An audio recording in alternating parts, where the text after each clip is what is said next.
para todos. Retomamos el segundo tramo de esta segunda jornada de la 8ª Plataforma Regional para la Reducción del Riesgo de Desastres en las Américas y el Caribe.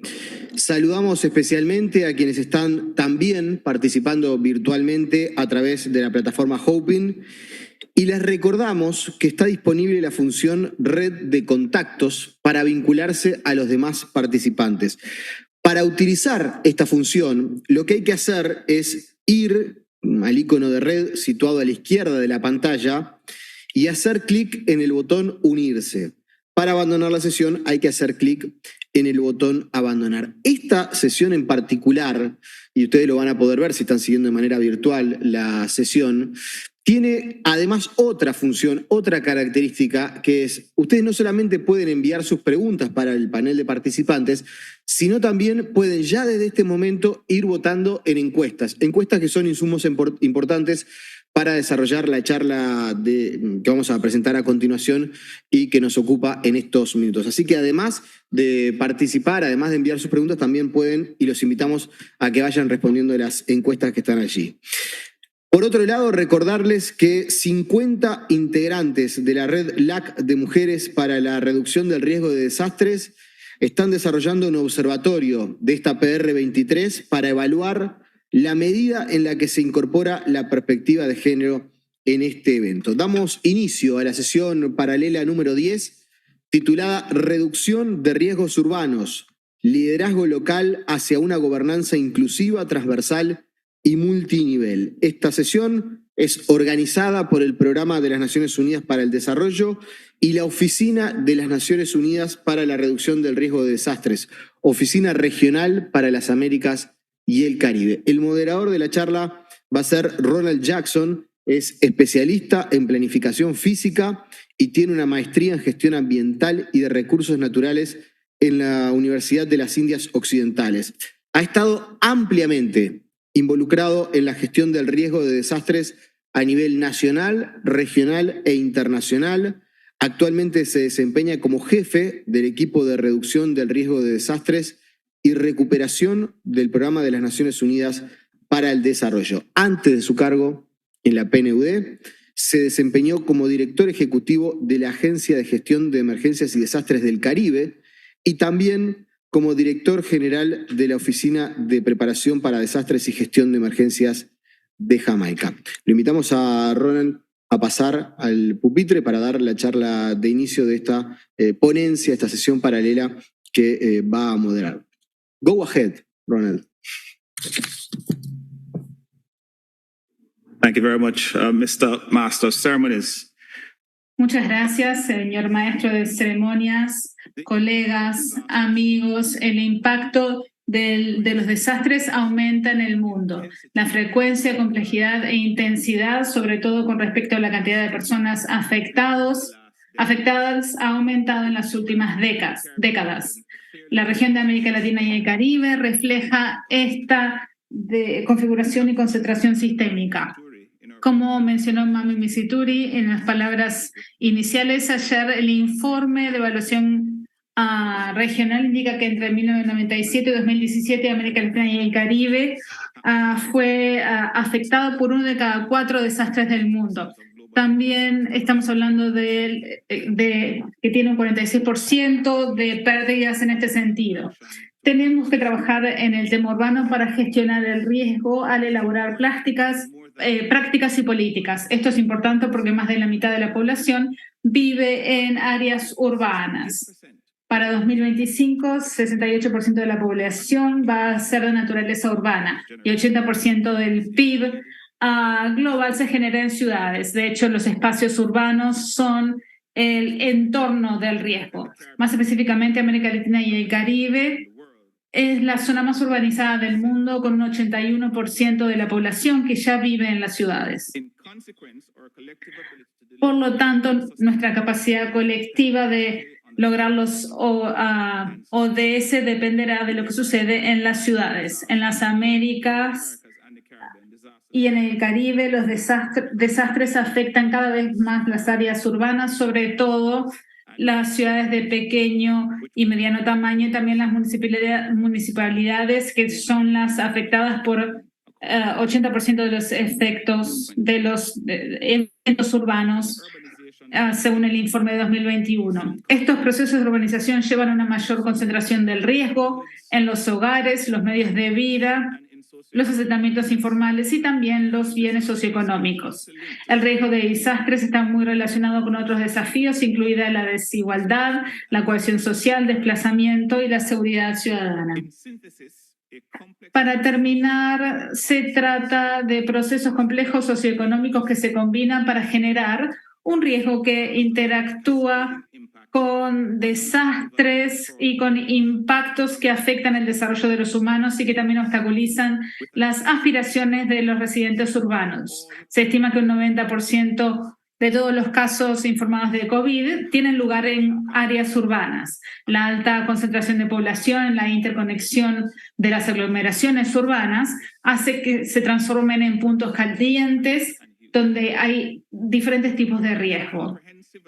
Necesitamos esfuerzos integrales y colectivos para construir resiliencia e ir más allá de los sectores y actores para abordar los factores institucionales y de otro tipo. En 2029, el PNUD elaboró una evaluación con respecto a iniciativas de resiliencia que se habían implementado en la última década.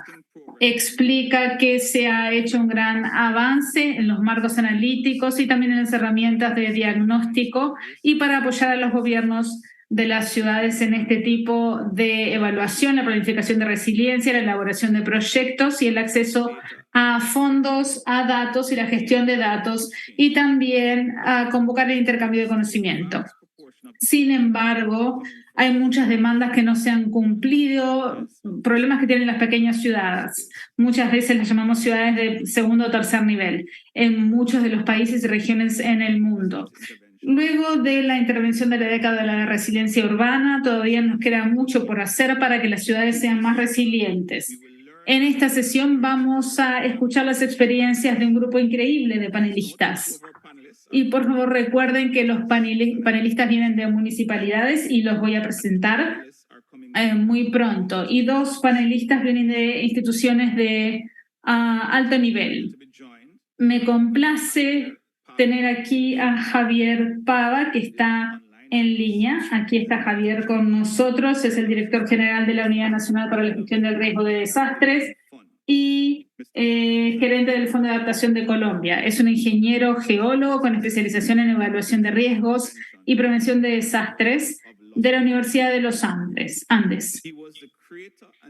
Fue el creador y director del Instituto Distrital de Gestión del Riesgo y Cambio Climático de Bogotá y también se ha desempeñado como consultor internacional para UNDRR, CAN y el Banco Mundial. Aquí tenemos también a Luis Bonilla, líder para alianzas estratégicas y programas en la red de ciudades resilientes, economista y magíster en estudios latinoamericanos. Entre otros, fue director de Techo Internacional y asesor de Minurbi, consultor de organizaciones internacionales como Claxo, Eurosocial, MAS y Oxfam. Cuenta con extensiva experiencia en diversos países de la región de América Latina y el Caribe y formó parte del grupo de expertos para el Plan de Acción Regional para la implementación de la nueva Agenda Urbana.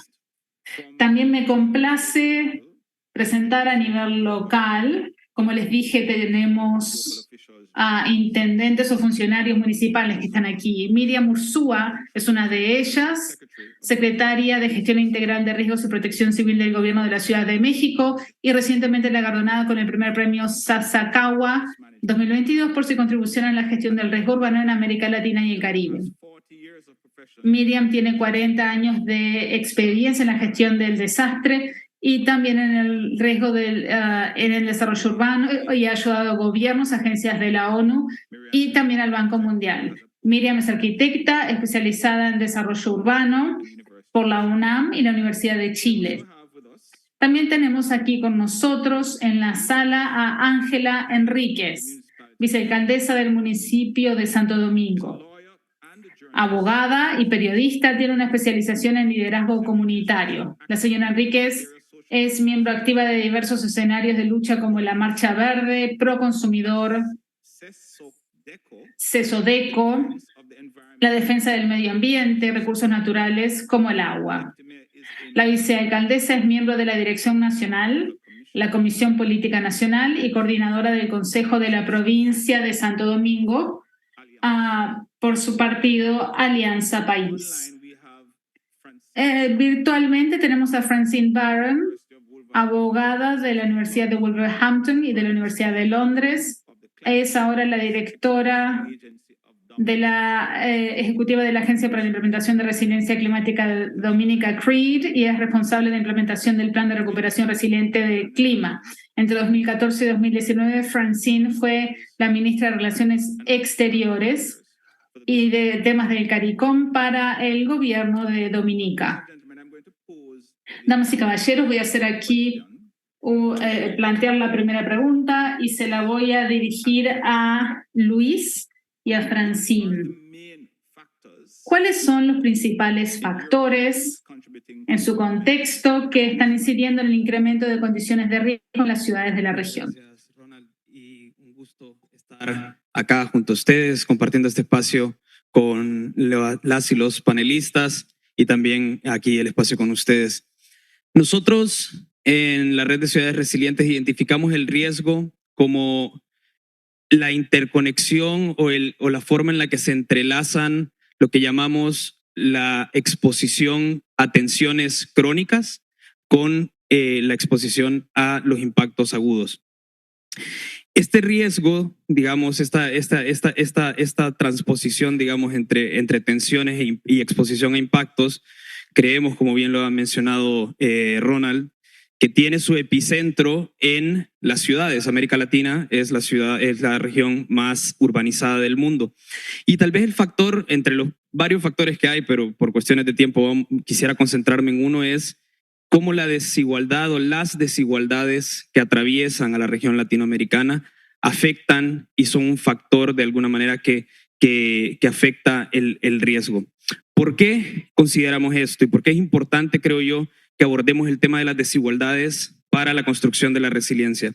En primer lugar, porque las desigualdades son un limitante para el crecimiento y la prosperidad común. Es cierto que las desigualdades afectan de manera desproporcionada a los más vulnerables, a las comunidades más pobres, a los asentamientos informales, pero hay estudios de CEPAL que identifican que las desigualdades en general son un rollo humano de todas las ciudades, ¿no? Y de todas las sociedades. En segundo lugar, porque las desigualdades también son lo que llamamos desastres sociales en potencia, ¿no? Desastres sociales en potencia. El crecimiento y la persistencia de las desigualdades puede desembocar en desastres, ¿no? En desastres, y lo hemos visto en nuestra región en los últimos años, cómo han habido estallidos sociales, explosiones de violencia, etcétera, que están muy entrelazadas con la fragmentación que viven nuestras sociedades, ¿no? Y por otro lado, en tercer lugar, algo le está pasando a esto. ¿Me escuchan, no? Sí, ok. En tercer lugar, porque las desigualdades también intensifican los efectos de los impactos agudos. O sea, las sociedades fragmentadas y desiguales están menor preparadas para enfrentar impactos agudos como, por ejemplo, los terremotos o como las inundaciones, los huracanes y los efectos del cambio climático. Entonces, ser un candado para la prosperidad, ser un desastre social en potencia latente y magnificar los efectos de los impactos agudos hace de las desigualdades probablemente uno de los factores determinantes a la hora de que tengamos que abordar el tema de riesgo y la construcción de resiliencia. Porque al reducir las desigualdades, construimos inclusión, integración, reflexión, capacidad de respuesta, que son cualidades necesarias para la construcción de resiliencia en nuestras ciudades. Thank you, Luis. Francine. Muchas gracias. Francine, ¿qué te parece? ¿Cómo responderías la pregunta?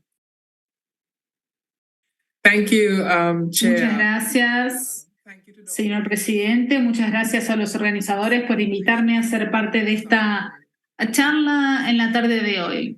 Estamos viendo un aumento del movimiento de personas de áreas rurales a urbanas, sobre todo por las oportunidades de trabajo y de otro tipo. Y parte de ese movimiento se debe a que nos estamos alejando de la agricultura, que ha sido el sustento de comunidades rurales. Por eso ahora las áreas urbanas tienen más presión porque reciben más personas, que por lo general se espera que las ciudades puedan adaptarse y absorber el cambio de necesidad de recursos. El cambio climático y sus impactos también son uno de los desafíos ante el desplazamiento interno de personas. Y también muchas personas van a las áreas urbanas para tener empleo y mejores oportunidades y mejor vivienda. Y muchas veces esto se ve marcado también por la baja inversión en comunidades rurales. Y me gustaría hablar de lo que dijo Luis con respecto a las desigualdades. El riesgo urbano también implica que hay instituciones que no existan o sean débiles, y también muchas veces la autoridad no es clara y no se sabe qué hacer. Necesitamos un liderazgo claro y fuerte. Tiene que haber una voluntad política para abordar los temas y de forma coordinada. En muchos casos hay una falta de mecanismos de gestión del riesgo y por lo tanto no hay un plan claro para identificar y elaborar soluciones de forma específica. Temas como planificación urbana de poca calidad e infraestructura no desarrollada, por ejemplo, caminería o lo que sea, todo esto contribuye al riesgo urbano. También la falta de oportunidades laborales, sobre todo para los jóvenes, es un tema importante que lleva a los problemas sociales, más delitos y violencia. El acceso a los fondos también es un factor absolutamente limitante. Tenemos los fondos necesarios para hacer los cambios necesarios para disminuir nuestra vulnerabilidad. Tenemos sistemas efectivos. Tenemos a nivel local un plan contra los desastres. Podemos implementar medidas mitigantes de mitigación para reducir el riesgo. ¿Cómo ayudamos a los residentes urbanos? Tenemos la educación necesaria para que las personas puedan abordar los riesgos del tipo que sean. ¿Están participando con eficacia? Estas son algunas de las áreas que son temas importantes que están afectando las condiciones del riesgo urbano. Muchas gracias, presidente. Excelente, muchas gracias, Francine, muchas gracias, Luis. Lo que dicen es muy importante sobre las desigualdades en el tema de la gestión del riesgo, los centros urbanos y también la presión que deben sufrir las ciudades. Hemos incluido a la audiencia en este proceso y han respondido a las preguntas: ¿cuáles son los 3 desafíos principales para la gestión del riesgo en América Latina y el Caribe? Y la financiación es muy importante. Y también Francina habló de la participación. Así que se trata de participación, asociación y también mejor planificación. Y esto es lo que han dicho también los oradores. Me gustaría ahora pasar a los próximos panelistas. Tenemos a Javier y a Miriam, uno en línea y otro aquí. ¿Qué capacidades debería fortalecer el gobierno nacional para pasar a tener una gestión de riesgos integral, inclusiva y sistémica? Empecemos con Javier. Primero a Javier, que está en línea. Javier. Bueno, el gobierno nacional, los gobiernos nacionales tienen un papel territorial y sectorial, pero también tienen una obligación de garantizar esa autonomía, esa descentralización y esa desconcentración para garantizar una reducción de esas desigualdades e inequidades que les permitan a cada una de las ciudades pequeñas, medianas y grandes desarrollar estrategias de inclusión. Es un compromiso de los gobiernos nacionales garantizar esas autonomías, garantizar los procesos de participación, garantizar los temas de vinculación directa de las comunidades en las tomas de decisiones, con incidencia directa en acciones que nos permitan transformar realidades. Esos ejercicios tienen que buscar establecer unas alianzas entre ciudades con mayores capacidades, con aquellas que no lo tienen, que requieren un apoyo adicional. Creemos que establecer unas redes de ciudades puede funcionar de manera muy importante. Igualmente la generación de unos nodos que permitan esa articulación. Las realidades de las ciudades grandes es muy diferente a las intermedias, muy diferente a las pequeñas ciudades.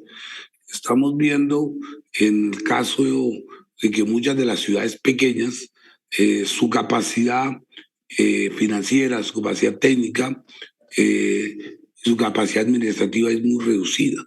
Requieren normalmente el apoyo del gobierno nacional.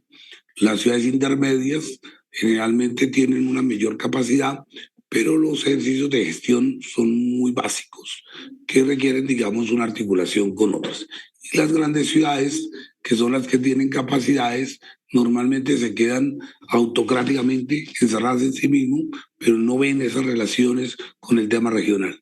Entonces acá es muy importante mirar cómo diferenciamos esos aspectos territoriales, pero a su vez un tema muy importante que es el tema territorial, y ese está asociado con los temas de las cuencas hidrográficas, con el tema de los ecosistemas, y muy importante el tema de entender frente al cambio climático cómo es su comportamiento y cuáles son las respuestas que tendría que dar. El gobierno nacional tiene la obligación de dar elementos que le permitan a esos niveles poder trabajar desde cada una de esas instancias.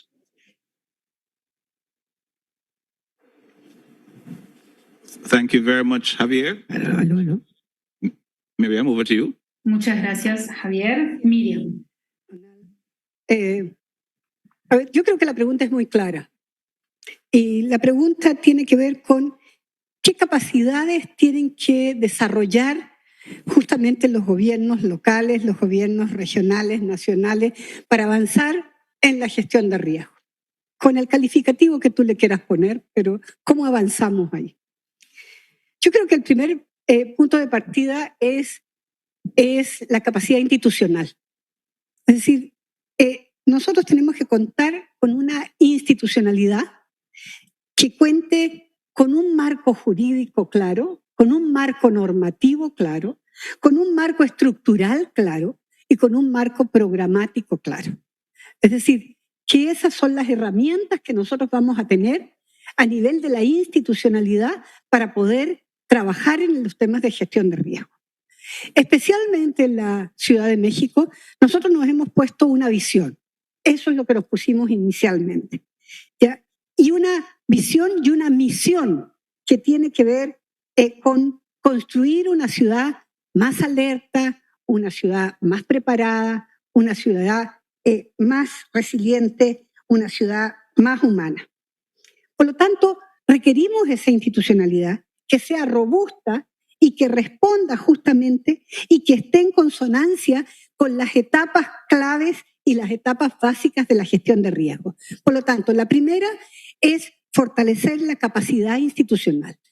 La segunda cosa que nosotros deberíamos, te digo, considerar son los recursos humanos que nosotros vamos a tener para poder trabajar estos temas.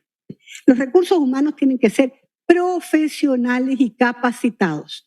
Sí, en general en la región, la gente que va a trabajar a los temas de protección civil no siempre son profesionales. Tenemos, te digo, y nos hemos enfrentado en México, te digo, con que aquellos que no van a otros lados a trabajar, pues van a protección civil o van a gestión de riesgo. Y eso no es lo que necesitamos. Nosotros no requerimos ocurrentes en el tema. Nosotros necesitamos profesionales en el tema, ¿sí? Nosotros necesitamos, por otro lado, recursos financieros suficientes para cumplir con nuestra tarea de atención a la población. Si nuestros presupuestos, en vez de ir subiendo, van bajando, ¿ya? Pues no tenemos muchas posibilidades de atender a la población en estos temas que son tan trascendentales como la gestión de riesgo, que en síntesis es prevención. Y lo otro son recursos materiales para la atención de incidentes, de eventos, de emergencia, que en el día a día todos los que estamos vinculados a este tema estamos atendiendo. Lo otro es tener una gestión transversal. Es decir, eso no lo olvidemos nunca. Tenemos que involucrar a todas las dependencias de gobierno de las ciudades o de las regiones. Si no podemos trabajar solos. Es decir, y de acuerdo a las atribuciones de cada una de esas dependencias, pues deben incorporarse justamente al trabajo que nosotros hacemos. ¿Cómo? Generando protocolos que implican pues que cada una de las dependencias tiene una tarea que cumplir en lo que es la gestión de riesgo. Por otro lado, que tengan responsabilidades diferenciales, pero que participen con nosotros. El área de gestión de riesgo tiene que ser un área de coordinación. No es un área de operación directa, sino que es un área de coordinación. Nosotros tenemos que crear, por ejemplo, un sistema, y es lo que hemos hecho en México, en la Ciudad de México especialmente, brigadas de prevención de riesgo, ya con el sector social, que además funciona como un sistema. Y se dice fácil, pero las brigadas de prevención de riesgo en la ciudad tiene que ver con crear 849 brigadas que corresponden a los 849 cuadrantes que tiene la ciudad y a las 70 coordinaciones territoriales que tiene la ciudad. Tenemos que llegar a todas ellas, digo, para que realmente la gestión de riesgo empiece a bajar, no quede en la superestructura, sino que podamos, te digo, trabajar con la gente en estos temas. Fortaleciendo la vinculación con el sector privado. Es decir, es una tarea que tenemos que hacer. Y les pongo un ejemplo, en México hemos hecho un acuerdo y un convenio y estamos fortaleciendo las relaciones con el sector privado y de hecho el sector privado en este momento nos ha aportado directamente un boost de la capacitación que en una semana o 2 semanas vamos a sacar a la calle. ¿Para qué? Para ir a los lugares más vulnerables de la ciudad, para lograr que esa gente que nunca va a tomar un curso de gestión de riesgo o de prevención o de nunca, pues nosotros se lo llevemos directamente. Y finalmente, fortaleciendo la vinculación con la academia. De hecho, nosotros tenemos un chat especial que son universidades resilientes, en donde estamos aprovechando el conocimiento y la experiencia de las universidades para esto. No quiero seguir, pues si no me paso. No, thank you very much, Javier. And Muchas gracias, Javier y Miriam. reflections there. Han sido muy buenas reflexiones. Voy a parafrasear lo que dijiste, equilibrar los sistemas naturales y antropogénicos en el tema ambiental y también el tema de las pequeñas ciudades y la variedad de capacidades que tienen. Y Miriam, hablaste de la capacidad institucional. Realmente tenemos que recordar que el desarrollo se consolida con las instituciones, si queremos resiliencia en las ciudades, y también los recursos humanos y otros temas muy importantes.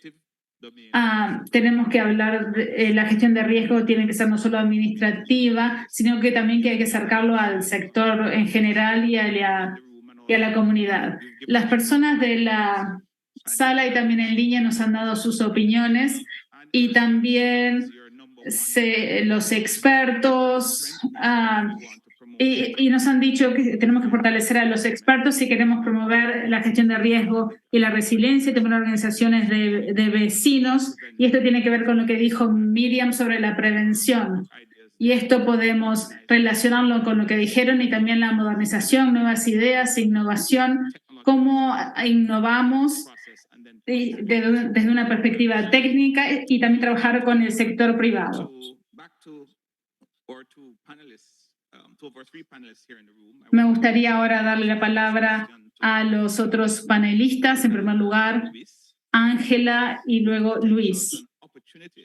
¿Qué potenciales u oportunidades se pueden aplicar para mejorar los procesos de gestión de riesgo a nivel local? Y comienzo con Ángela. Sí, muchísimas gracias. Agradecemos inmensamente la invitación a esta plenaria y especialmente esta sesión en reducción del riesgo a desastres en las Américas y el Caribe. Nosotros desde la República Dominicana que hemos venido no solamente a a aprender, como ya lo hemos estado haciendo desde el día de ayer, sino también a cómo interactuar con todas estas voces diversas de Latinoamérica que han estado participando desde ayer. Bueno, en relación a la pregunta, Jackson, muchísimas gracias. Nosotros entendemos que desde los gobiernos locales se pueden implementar muchísimos procesos, iniciativas que tienen que estar directamente relacionadas con el liderazgo local. O sea, nosotros estamos claros en que esas iniciativas, además de estar conectada con todo el liderazgo local, que son en nuestro caso las juntas de vecinos, nosotros en el gobierno local de Santo Domingo Este, que es un municipio que cuenta con 1.200.000 habitantes aproximadamente, y bueno, hemos tratado de ir incorporando a las comunidades y a la gente que habita allí y que está en total movimiento y en total lucha en el día a día. Entonces, en ese caso, lo que hemos hecho es, hemos organizado cerca de más de 1.500 juntas de vecinos. En esas juntas de vecinos tenemos una persona que se encarga, un directivo que se encarga de gestión de riesgo. Pero además, nosotros estamos propugnando mucho por lo que es la capacitación, porque tal como lo han dicho nuestros colegas acá que nos acompañan en este panel, sin la capacitación, no solamente del liderazgo local, sino de la población en general, el mensaje no va a llegar. O sea, las ideas, las iniciativas no van a llegar hacia las comunidades más vulnerables. Entonces, en ese caso, hay que utilizar mucho lo que son los medios de comunicación a todos niveles, utilizar también un lenguaje que llegue a la gente, o sea, no muy rebuscado, no con palabras muy técnicas, pero también nosotros entendemos que hay que formar multiplicadores de ese mensaje en gestión de riesgo. Una cosa muy importante también es que se pueda trabajar de manera articulada. No podemos desde las instituciones entender que el trabajo se va a llevar a cabo solo a nivel de la burocracia. Hay que interactuar el día a día con la gente de los territorios, pero también conocer esos territorios, el nivel de organización. Por ejemplo, nosotros acabamos de promulgar una ley, la ley de ordenamiento territorial, que tenía años en no poder lograr que se promulgara y ya es una realidad. Bueno, entonces también contamos con un plan estratégico, se cuenta con un presupuesto, pero tenemos que decir que ese presupuesto debe ser mejor enfocado hacia esas áreas y también cómo el presupuesto local va también a ser dirigido a las necesidades en gestión de riesgo. Otra cosa muy importante es cómo nosotros a nivel local podemos trabajar de manera articulada con las instituciones que están un poco más avanzadas que nosotros y con otros países que también se han desarrollado mucho más en gestión de riesgo. Muchas gracias. Yo quisiera destacar tal vez 3 avances que creo que hemos visto en la región que nos abren a oportunidades para abordar el tema de la resiliencia y la gestión de riesgos de manera más determinada. Una es que creo que cada vez tenemos más comprensión, digamos, de la complejidad del riesgo sistémico, de lo que llamamos la crisis en cascada, ¿no? Que ahora no existen o es muy difícil tal vez digamos, separar, ¿no? Separar el cambio climático de las crisis económicas, de las migraciones, sino que entendemos lo que llamamos que todo tiene que ver con todo, ¿no? Y hay ese nivel de enfoque tal vez. Y eso nos abre oportunidades, creo yo, para reformas sobre cosas que han mencionado acá las colegas que tienen que ver, por ejemplo, con el tema de la capacitación, el financiamiento, el desarrollo de capacidades institucionales que tiene que de alguna manera adaptarse a esa complejidad del riesgo sistémico que vivimos en la actualidad. El segundo caso es que yo creo que también hay esfuerzos muy interesantes y muy valiosos y potentes sobre lo que podemos denominar la gobernanza de la resiliencia, ¿no? Que va atado a este tema de lo sistémico, de que necesitamos reformar la gobernanza de la resiliencia para incluir a los distintos niveles, a los distintos sectores, a los distintos actores que operan dentro de la ciudad, ¿no? Y eso nos va a permitir actuar de manera más coordinada y de manera más eficiente, ¿no? Aquí Miriam mencionaba en el almuerzo que tuvimos un caso que a mí me parece importante destacar, que es, por ejemplo, digamos, la inclusión de la resiliencia y la gestión de riesgos en la Constitución de la Ciudad de México, los consejos de resiliencia que existen en distintas ciudades. También tenemos, por ejemplo, el caso de Cali, que ahora está transicionando a ser un distrito especial en Colombia y se ha puesto la visión de ser una ciudad inteligente y resiliente. Entonces vemos que hay, digamos, iniciativas de reformar la gobernanza asociada, digamos, al tema de la resiliencia y el riesgo. Y en tercer lugar, creo que América Latina ha hecho muchos esfuerzos y está muy motivada, creo yo, desde los gobiernos locales por trabajar en red. Lo que mencionaba aquí la alcaldesa es, en el fondo, digamos, esa motivación de aprender entre pares, entre ciudades, de poner las experiencias a disposición. Eso a mí me parece destacable, por ejemplo, la iniciativa Making Cities Resilient, donde las ciudades están muy motivadas no solo en aprender, sino en poner a disposición sus aprendizajes para el resto de las ciudades. Y eso es una oportunidad, creo, aquí Adriana me corregirá, pero creo que de las distintas regiones de Making Cities Resilient,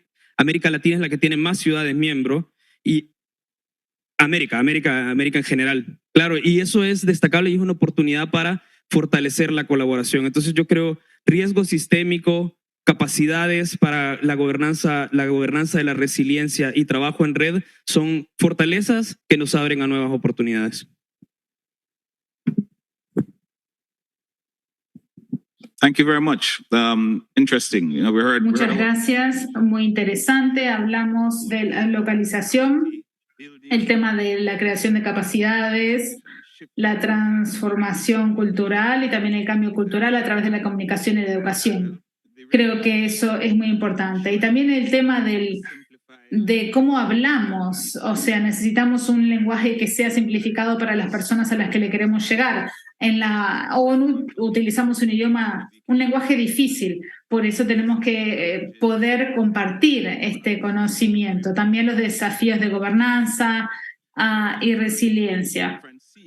Me gustaría ahora pasar a Francine y Miriam, y esta es la última pregunta, que es la siguiente. ¿Cómo creen se puede potenciar el rol de los actores comunitarios, la sociedad civil y el sector privado en la gestión de riesgos en ámbitos urbanos? Y como verán en la pantalla, tendremos aquí los panelistas y ustedes también están aportando sus ideas. Así que, Francine, ¿cómo se puede potenciar el rol de los actores comunitarios, la sociedad civil y el sector privado en la gestión de riesgos en ámbitos urbanos?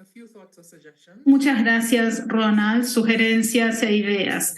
A veces parece haber una desconexión o una falta de conciencia entre el Estado, la sociedad civil y el sector privado.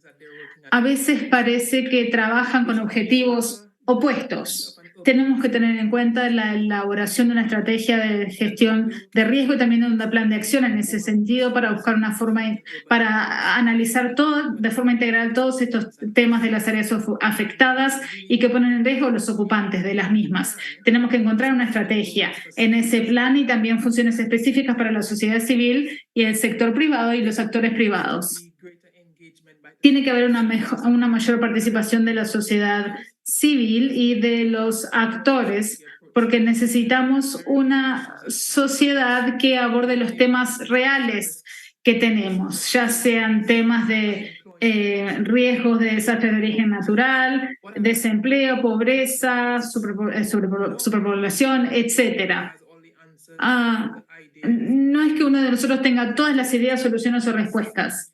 Necesitamos un sistema para compartir información y mejores prácticas y estar dispuestos a participar y a escuchar. Por ejemplo, tener sesiones habituales en persona o virtuales para poder construir ideas juntos. Y quizás haya que elaborar protocolos para interactuar con el Estado, el sector privado y la sociedad. También quizás necesitemos creación de capacidades y capacitación en general para tener mejores aportes y participación. Y debemos promover la creación de grupos de interés para organizar de forma más eficaz las intervenciones. También tienen que comprender que tienen una función fundamental a la hora de generar una comunidad más resiliente, por ejemplo, para garantizar que las prácticas comerciales no afecten al clima, que generen empleos. Ejemplos de conservación.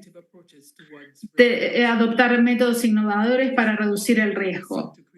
Lo que deberíamos buscar crear es una mejor relación con la sociedad para poder abordar problemas desde una única visión y también maximizar la utilización de recursos que tenemos para hacer el mayor bien posible. Muchas gracias. Thank you, Francine. Muchas gracias, Francine. Miriam. A ver, yo comparto totalmente la última parte de Francine. Tenemos que generar una estrategia de vinculación, de capacitación y difusión, ¿ya?, hacia todos los sectores, hacia el sector público, privado y social. Es decir, tiene que haber una estrategia, te digo, que nos permita llegar a todos ellos. Segundo, hay tareas que tenemos que cumplir para realmente potenciar también el rol de estos actores. Uno de ellos es trabajar desarrollando el conocimiento del riesgo. Es decir, esa es una tarea que es imprescindible en todos aquellos que estamos trabajando en este tema. ¿Para qué? Para dar una información mucho más fidedigna, una información mucho más oportuna, una información mucho más certera, ¿sí? Y que la población en general sienta verdaderamente tranquilidad cuando tú hablas sobre estos temas con ellos. Desarrollar herramientas, por ejemplo, como el Atlas de Riesgo y como el sistema de alerta temprana, son dos herramientas que son básicas para poder hacer este tipo de trabajo. En la Ciudad de México, nosotros desde hace 4 años y 3 meses que hemos entrado en el gobierno, empezamos a trabajar un Atlas de Riesgo que en este momento tiene más de 2.000 capas de información actualizada, es decir, estamos hablando de información que es de hace 3, 4 años atrás, no más atrás, y que increíblemente en este momento tenemos cerca de 87 millones de bajadas de ese Atlas de Riesgo. Quiere decir que a alguien le está importando, es decir, quiere decir que estamos llegando a muchísimos actores en este momento que son los encargados de justamente de desarrollar la ciudad y de construir en la ciudad que este Atlas de Riesgo les permite saber cuáles son realmente los riesgos que hay, en qué lugares de la ciudad para no construir y no construir vulnerabilidad. Tenemos un sistema de alerta temprana múltiple y este sistema de alerta temprana múltiple nos permite entregar información a las 16 alcaldías de la Ciudad de México con más de 6 horas de anticipación. Esto es importante, ¿por qué? Porque las propias alcaldías pueden comunicarse con sus comunidades de manera de poder prevenir cualquier cosa que vaya a pasar o cualquier evento que vaya a pasar. Llámese lluvia, llámese temperaturas altas, temperaturas bajas, llámese vientos, llámese granizo, etcétera. Nosotros tenemos la posibilidad de comunicarnos con la ciudadanía, de interactuar con ellos a través de la difusión, es decir, esta difusión de la cual yo hablaba al principio, que es de una estrategia de difusión. En el caso de la Ciudad de México se dice fácil, pero nosotros llegamos todos los días a través de Twitter a 1.300.000 personas. Y 1.300.000 personas a las cuales le estamos dando información constante de lo que está pasando en la ciudad en temas de riesgo. La estamos acercando al lenguaje y la estamos acercando al concepto de la gestión de riesgo. Yo creo que generar e impulsar las brigadas que yo les hablaba hace un momento atrás, las brigadas de prevención de riesgo comunitaria, en donde estamos trabajando brigadas de primeros auxilios, brigadas de simulacros, brigadas de evacuación, brigadas de comunicación, brigadas de logística. ¿Ya? Tenemos chat con las universidades resilientes, en donde ellos nos aportan sus estudios y esos estudios nos sirven justamente para trabajar, te digo, con la población. Y programas con el sector privado. Y por último, también dictámenes de congruencia para nuevos desarrollos inmobiliarios que solamente se aprueban con un análisis de riesgo. Es decir, no puede haber ningún desarrollo nuevo en la Ciudad de México si no pasa por esta ventanilla única en donde tanto la Secretaría de Movilidad, la Secretaría de Medio Ambiente y la Secretaría de Desarrollo Urbano y Vivienda, y nosotros damos una aprobación para que esos nuevos desarrollos estén. Yo quiero decirte que algo que también hubiera querido decir en la vez anterior, pero se me pasó el tiempo, que en síntesis, yo creo que a nivel de gobiernos nosotros debemos priorizar la gestión de riesgo por sobre la gestión de la emergencia. Eso es algo indispensable. Segunda cosa es homologar los conceptos, que todos hablemos las mismas cosas y entendamos las mismas cosas. ¿Qué quiere decir vulnerabilidad? ¿Qué quiere decir amenaza y peligro? ¿Qué quiere decir riesgo? ¿Qué quiere decir desastres? ¿Qué quiere decir resiliencia?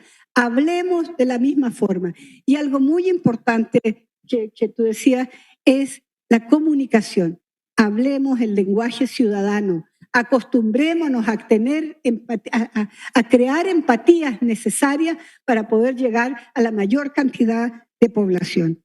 Ahora, finalmente decirte que si nosotros trabajamos verdaderamente en gestión de riesgo, de la manera en la cual lo estamos haciendo, tendremos, por supuesto, muchos menos daños en el acervo físico de nuestras ciudades y de nuestras localidades y muchas menos pérdidas económicas, ¿ya?, que afectan nuestro desarrollo y ponen en riesgo nuestro futuro. Muchas gracias.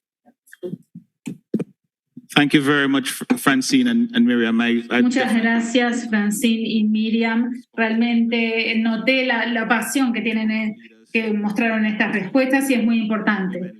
Son 3 lideresas, por supuesto también el caballero, pero hablando de lideresas locales, 3 lideresas que han mostrado una pasión por este tema en particular y eso también lo necesitamos como un factor impulsor a la hora de generar la resiliencia urbana. Hay una desconexión entre el Estado, la sociedad civil y el sector privado. Y me encantó la recomendación de Francine. Es una estrategia de plan de acción del manejo del riesgo urbano para generar un espacio para que la sociedad civil y el sector privado puedan trabajar de forma conjunta. También este tema de la participación y la inclusión, que es fundamental para el desarrollo efectivo. También, Miriam, esta idea de la priorización de la gestión de riesgo.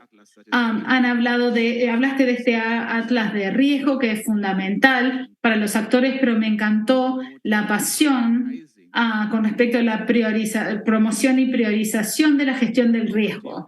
Y vamos a volver con esto que es muy importante con respecto a cómo entendemos lo que estamos diciendo cuando hablamos de la gestión del riesgo de forma prospectiva y correctiva antes de pasar a la etapa de reacción.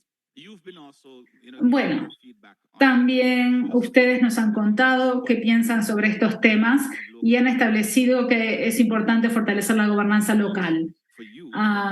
Para ustedes, cuando están buscando una solución fundamental para la gestión del riesgo urbano, planificar para el futuro, por supuesto, tenemos que entender que no se trata del riesgo ahora, sino el riesgo para el futuro. Cómo nuestras elecciones del día de hoy conforman el riesgo del futuro y cómo las estamos teniendo en cuenta en nuestra planificación a largo plazo. Y también el acceso a vivienda segura y también sistemas de alerta temprana para las comunidades. Voy a pasar a Luis y a Miriam para mis preguntas finales. Voy a comenzar con Miriam, que está aquí, y luego participa Luis. ¿Cómo pueden la ciencia y la tecnología promover la gestión de riesgos en ámbitos urbanos? ¿Estamos realmente aprovechando la ciencia y la tecnología en la gestión de riesgos en ámbitos urbanos? Primero Miriam, y luego le pido a Luis que termine con su opinión. A ver, yo creo que justamente una de las carencias que tenemos y que necesitamos urgentemente es algo que también escuché el día de ayer. Tenemos que empezar a subir las escaleras de la tecnología. Debemos dejar de hacer las cosas a mano. Debemos realmente usar la tecnología. Y es por eso que la Ciudad de México, te digo, hizo un esfuerzo enorme al principio de la gestión para conseguir los recursos para justamente armar este atlas de riesgo en un lugar que se llama el C5 en México, en donde realmente pues, podemos tener la mejor tecnología y redundancia posible.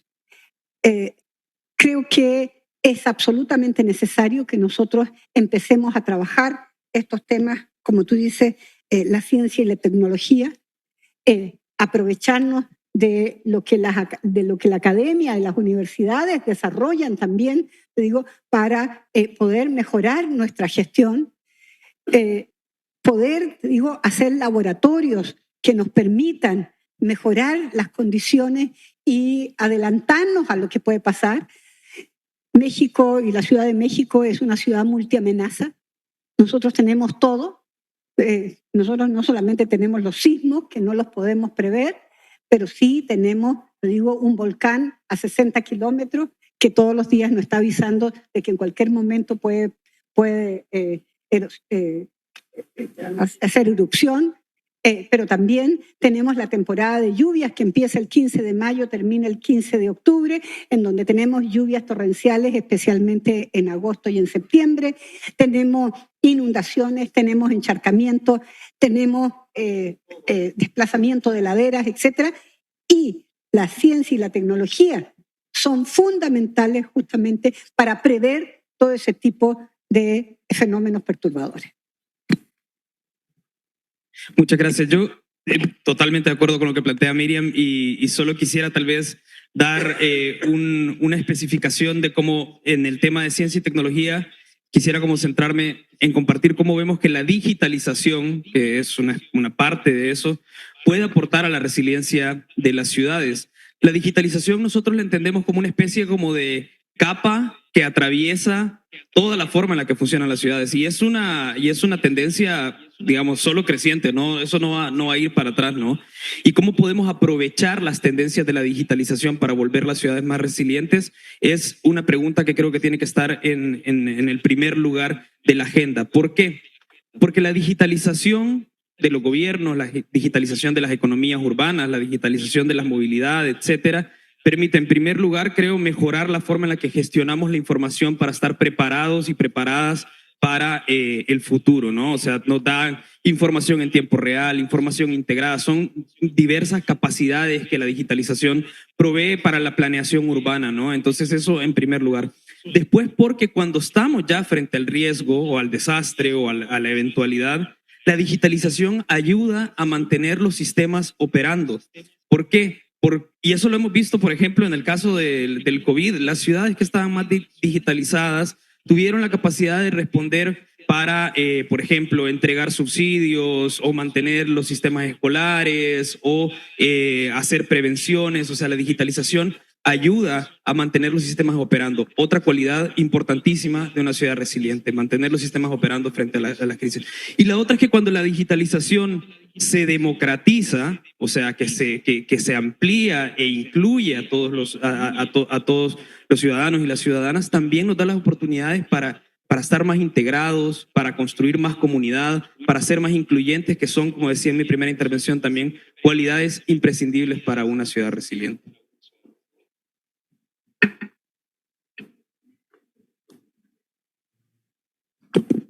Thank you, Luis. I haven't heard from. Muchas gracias, Luis.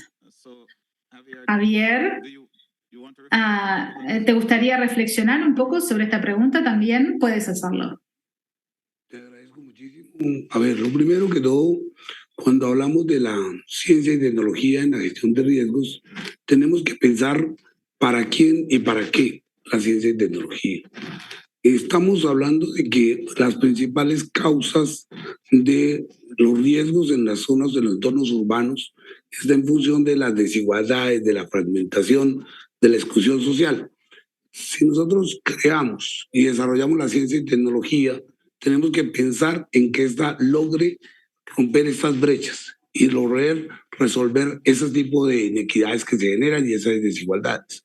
Lo que hoy en día está sucediendo es lo contrario. Muchas veces el acceso a la ciencia y tecnología lo que hace es aumentar esas circunstancias y por lo tanto en muchas ocasiones debemos mantener esas condiciones que generan esas condiciones de vulnerabilidad de la población. Definitivamente la ciencia y la tecnología deben estar al servicio de la comunidad en general y para lograrlo es importante que la información, el acceso a la información sea de todos los habitantes de las ciudades y de los territorios. Y esto parte con un tema de tener acceso a los sistemas, a las redes de Wi-Fi, a la información a los sistemas de información y tecnologías que le permitan lograr intercambiar información para toma de decisiones y poder participar de manera efectiva. Yo creo que efectivamente tenemos que pensar en una ciencia aplicada a buscar soluciones de fondo, soluciones que vayan a resolver los problemas de riesgo que se presentan en cada uno de los territorios. No una ciencia y tecnología que sencillamente busca favorecer a los de siempre, a favorecer las mismas circunstancias, a quienes tienen el capital, a quienes tienen los recursos y que tienen los medios para hacerlo. Esto debe buscar, por el contrario, resolver este tipo de cosas. La tecnología debe estar en función de buscar cosas que permitan la adaptación, que permitan no solamente en lo que venimos haciendo en muchas de nuestras ciudades, en términos de pensar en grandes diseños de obras correctivas, de obras y reacciones necesariamente solamente de tipo reactivas y no en términos de planificación, de ordenamiento, de redistribución de la riqueza, de redistribución del suelo. Aquí hay unos temas que son muy importantes en las zonas urbanas que aquí no se han discutido y que son muy pocas las veces que se habla de este tema. Se habla normalmente del ordenamiento del territorio, pero es que el ordenamiento del territorio en lo urbano tiene que ver con un tema muy importante que es la renta del suelo, el tema de valorización, el valor del suelo. Mientras que existan esas grandes diferencias en el valor del suelo y en lo que eso significa, el tema de habilitar o restringir unas zonas, el tema de los riesgos va a estar allí siempre. Hoy en Colombia hemos avanzado muchísimo en los temas de ordenamiento del territorio. Hemos hablado de una serie de tener información y muchos medios tecnológicos para hacer zonificaciones, mapas de riesgo, elaborar cantidades de obras de reducción de riesgo, pero esto sencillamente lo que aumenta es todos los días las mismas situaciones de riesgo. Entonces estamos creando una serie de elementos que sencillamente reproducen las mismas condiciones de riesgo, las mismas condiciones de vulnerabilidad. esta información y todo esto debe llevar para hacer transformaciones, rupturas, cambios estratégicos que tienen que ver con la redistribución de la tierra, que tienen que ver con la redistribución de la riqueza, que tienen que ver con la repartición de las capacidades y garantizar unas condiciones de transformación real de los territorios. Creo que, digamos, la ciencia y tecnología debe estar en función de eso, debe estar en función de lograr que la gestión de riesgo no siga siendo sencillamente trabajar en función de conservar lo existente, mantener esas situaciones, porque mientras mantengamos esas mismas circunstancias que son las generadoras de condiciones de riesgo, nunca vamos a salir de esta situación. Y por el contrario, la ciencia y tecnología se va a poner siempre al servicio de mantener las mismas condiciones. Logremos garantizar esto, parte efectivamente de una voluntad política de los gobiernos, de una exigencia de las comunidades en defender esos derechos de manera democrática. Y para eso se requiere que tengan acceso a la información, acceso a la comunicación, democratización del conocimiento.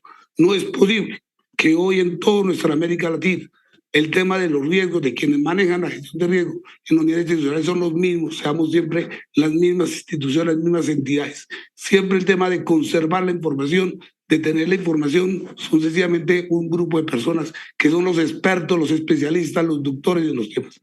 No podemos creernos los dueños del conocimiento, los dueños de la información, de la ciencia y la tecnología. Eso debe estar puesto a las comunidades en general. Eso debe ser masivo, debe llegar a todas las instancias. Para eso hay que hacerla sencilla, fácil, que sea entendible, que se pueda comunicar, que se pueda entender, que tenga acceso a eso. Y eso significa estrategias de comunicación en la cual los lenguajes tienen que ser sencillos, en la cual debemos actuar y tratar de llegar con el arte, la música, la cultura a esas transformaciones. No hay una manera diferente. Mientras aquí estamos sencillamente siempre promoviendo que el acceso a los temas de riesgos solamente son para los grandes expertos, los especialistas, los de los altos niveles, los niveles directivos, las instituciones. Eso sencillamente lo que hace es multiplicar y seguir en este ciclo fatal de la gestión de riesgos de desastres del cual debemos salir. No puede ser, y no estaría de acuerdo con que, digamos, a nivel de América Latina sigamos en esta misma lógica, porque sencillamente no vamos a lograr nunca ninguno de los indicadores que tenemos del marco de Sendai de poder realmente salir de esa situación. Y más aún, cuando estamos enfrentados hoy, no solamente a los desafíos del riesgo, sino que el cambio climático nos exige tener la capacidad de entender los problemas más allá de lo que históricamente hemos hecho. Desde la ciencia nos hemos quedado en unos temas probabilísticos, estadísticos, y no en un tema de cambios de rupturas que nos llevan a unas situaciones diferentes. Estamos hoy con el cambio climático obligados necesariamente a hacer unos desarrollos en ciencia y tecnología diferentes. Unfortunately, we've run out of time. It was really an interesting. Muchas gracias. Nos estábamos quedando sin tiempo, desafortunadamente. Tenemos 2 preguntas de la audiencia.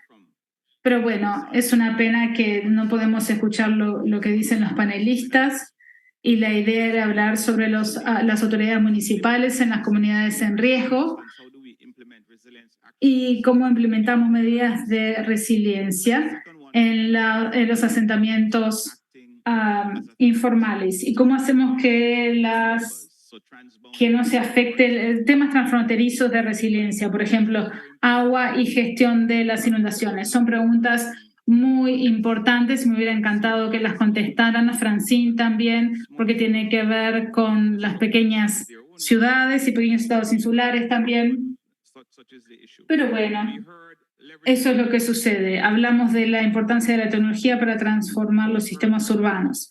También una mejor gestión y acceso a los servicios con la digitalización, y también la generación de oportunidades para generar libertades económicas de la digitalización.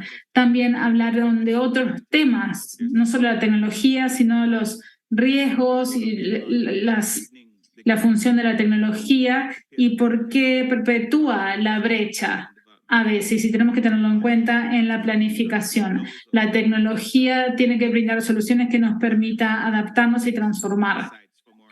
Son palabras muy importantes de nuestro panel de expertos. Y bueno, hay mucho más para conversar, pero nos quedamos sin tiempo. Fue muy bueno tenerlos a todos aquí. Un aplauso a los participantes que están aquí en persona y también a nuestros delegados maravillosos que están de forma virtual. que por supuesto no estaban aquí, pero fue un placer estar aquí con ellos. Fue muy bueno ser el moderador. Muchas gracias. Le agradecemos a Ronald y al resto de los participantes de esta sesión paralela a reducción de riesgos urbanos, liderazgo local hacia una gobernanza inclusiva, transversal y multinivel. Y a todos ustedes les agradecemos por su participación. Les recordamos que enfrente en el Salón Monte Carlo continúa funcionando el Ignite Stage, donde cada 15 minutos colegas de la región presentan iniciativas innovadoras en materia de reducción de riesgos de desastres. Los y las invitamos a acercarse. Que tengan muy buena tarde.